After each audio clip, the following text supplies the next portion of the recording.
ওম ভগবতে বাসুদেবায় নমঃ। অষ্টম অধ্যায় অক্ষর ব্রহ্মযোগ। অর্জুন বললেন, হে পুরুষোত্তম, সেই ব্রহ্ম কি, অধ্যাত্ম কি, কর্ম কি, অধিভূতি বা কাকে বলে, আর অধিদৈবই বা কি?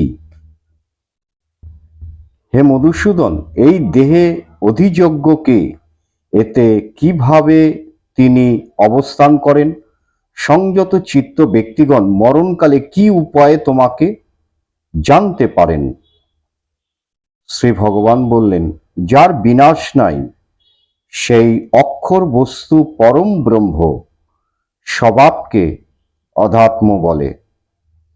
যা থেকে প্রাণীগণের উৎপত্তি হয়, দেবতার উদ্দেশ্যে সেই দ্রব্য অর্পণরূপ যজ্ঞকে কর্ম বলে।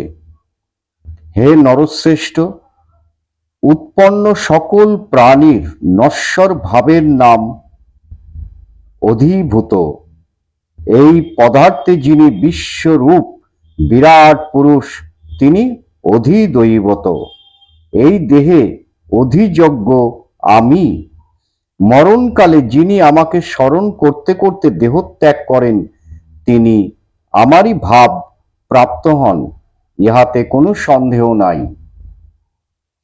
মৃত্যুকালে যে যে ভাব বিশেষে স্মরণ করতে করতে জীব দেহত্যাগ করে, হে কুন্তিনন্দন, সর্বদা সেই ভাব বিশেষের ভাবনার ফলে পরলোকে সে সেই ভাব প্রাপ্ত হয়। অতএব সকল সময় আমাকে স্মরণ করতে থাকো এবং যুদ্ধও করো।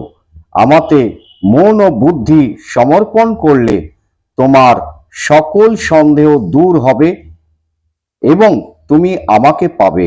হে পার্থ, অনন্য চিত্তে বারবার অভ্যেস দ্বারা একাগ্রতা সহকারে যিনি সেই জ্যোতির্ময় পরম পুরুষকে ধ্যান করতে থাকেন, তিনি আমাকে প্রাপ্ত হন।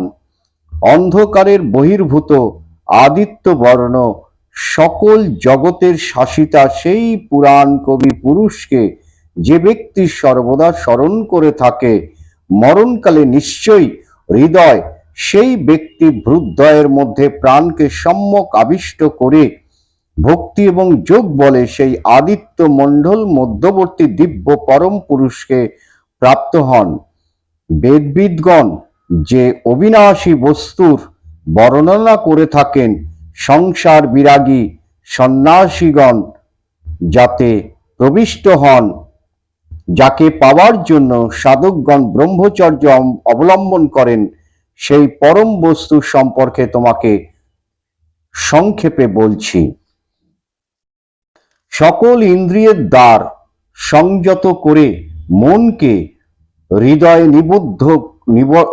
নিরুদ্ধ করে আপনার প্রাণবায়ু মস্তকে স্থাপন করে সমাধি যোগে স্থিত ব্যক্তি যদি ওম এই একাক্ষর মন্ত্র জপ করতে করতে এবং আমাকে স্মরণ করতে করতে দেহত্যাগ করেন, তবে তিনি পরমাগতি লাভ করেন।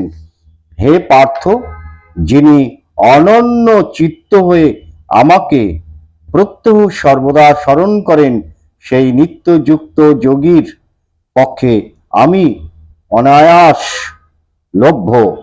পরম সিদ্ধি প্রাপ্ত মহাত্মাগণ আমাকে পাবার পর সেই দুঃখপূর্ণ অনিত্য জন্ম আর লাভ করেন না।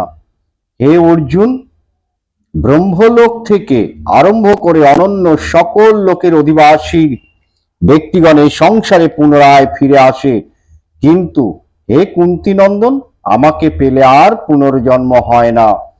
1000 যুগ যে ব্রহ্মার একদিন এবং 1000 যুগ তার এক রাত্রি, এ যারা জানে তারাই দিন রাত্রির প্রকৃত তত্ত্ব জানেন। ব্রহ্মার দিন আরম্ভ হলে অপ্রকাশিত অবস্থা হতে সমস্ত জীব জগৎ উৎপন্ন হয়, আর রাত্রি আরম্ভ হলে পুনরায় সেই অব্যক্ত অবস্থায় চলে যায়। হে অর্জুন, সেই প্রাণীগণ বারবার জন্ম লাভ করে ব্রহ্মার রাত্রি এলে বিলীন হয়ে যায়, আবার তার দিন এলে তারা নিজ নিজ কর্মবশে জন্মে। পূর্বে যে অব্যক্তের কথা বলা হয়েছে তা থেকে পৃথক এক অব্যক্ত নিত্যবস্তু আছে। সমস্ত কিছুর বিনাশ হলেও তার বিনাশ নাই। সেই অব্যক্ত অর্থাৎ ইন্দ্রিয়ের অতীত বস্তুই অক্ষর নামে অভিহিত, তাকেই পরম গতি বলা হয়, যাকে পেলে পুনর্জন্ম হয় না, তাই আমার প্রকৃষ্ট স্বরূপ। হে পার্থ, সর্বভূত যাতে অধিষ্ঠিত, যিনি সমস্ত জগৎ জুড়ে আছেন, সেই পরম পুরুষকে একমাত্র অনন্যা ভক্তি দ্বারাই লাভ করা যায়।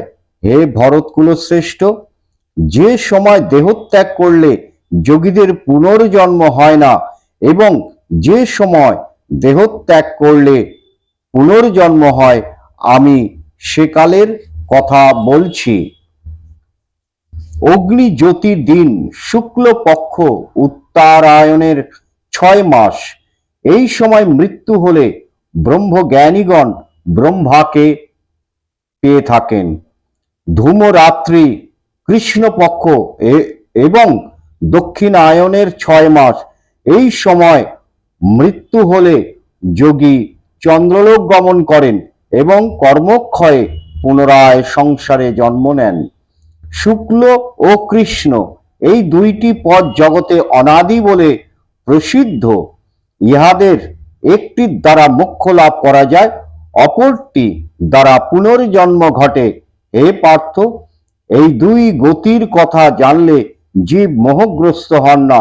অতএব হে অর্জুন, সর্বদা যোগযুক্ত হও। ইহা জানলে সকল বেদে, যজ্ঞে, তপস্যায় ও দানে যে সমস্ত পুণ্যফলের কথা উপদেশ করা হয়েছে, যোগী ফল অতিক্রম করেন এবং সেই আদ্য অর্থাৎ সকলের মূল স্বরূপ পরম পুরুষকে প্রাপ্ত হন। ওম ভগবতে বাসুদেবায় নমঃ। ওম গঙ্গা গীতা সাবিত্রী সীতা সত্তা পতিব্রতা ব্রহ্মবলী ব্রহ্মবিদ্যা ত্রিসন্ধ্যা মুক্তি গেহিনী অর্ধমাত্রা চিদানন্দ ভবগ্নি ভ্রান্তি নাশিনী বেদত্রয়ী পরানন্দ তথার্থ জ্ঞান মঞ্জরি।